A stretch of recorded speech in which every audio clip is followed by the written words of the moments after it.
Hi, everyone. It's Robert Bryce here with a quick power brief.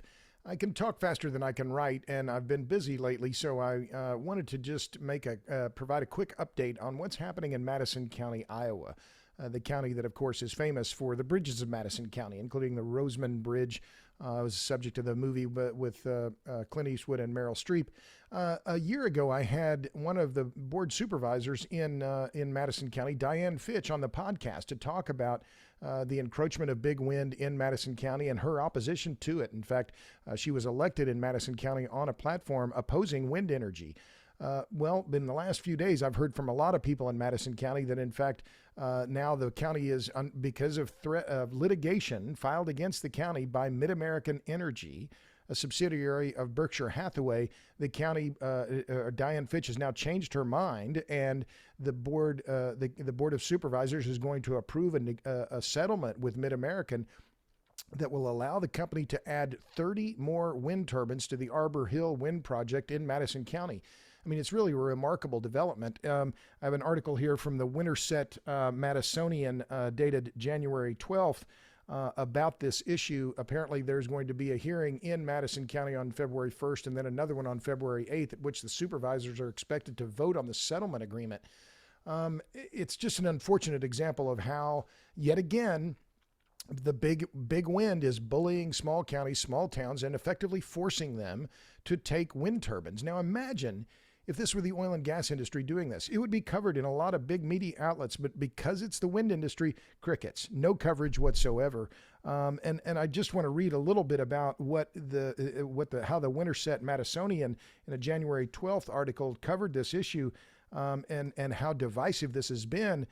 Fitch says is quoted in the story in an article that is about one of the meetings that happened earlier this month. Fitch said, "If we go to court, we know we'll lose. I don't agree with their methods." She's talking about the wind industry. "I think they're liars and they're salesmen. It's up to a person to read a contract very carefully. I hate thieves, and you know I have from the beginning. I think this is a terrible corporate scam. But if we go to court, it will be like the lawsuit we had years ago, and we will lose millions." Well, the other supervisor, Heather Stansel, who was also elected on an anti-wind platform, as Fitch wasn't having it. She says, "I don't care about the money. I care about the health and welfare of every single resident, and I am not willing to sacrifice the health and welfare of one single resident for money." Now, this is what Stansel is referring to, is the fact that in 2019, the Board of Health in Madison County declared wind turbines to be a public health issue, and their findings were in line with a lot of other investigations into the noise issue around big wind and wind turbines, that in fact noise from wind turbines can hurt human health. So the punchline here, I think, there are two punchlines here. This is yet another example of how the wind industry, which has been rejected or restricted in over 323 instances of rejections or restrictions, according to the renewable rejection database, which I've been updating. This is another example of how divisive these issues are in rural counties, and how big business is bullying these small counties into acquiescing to take more wind projects. Imagine, again, if this were the oil and gas industry doing this.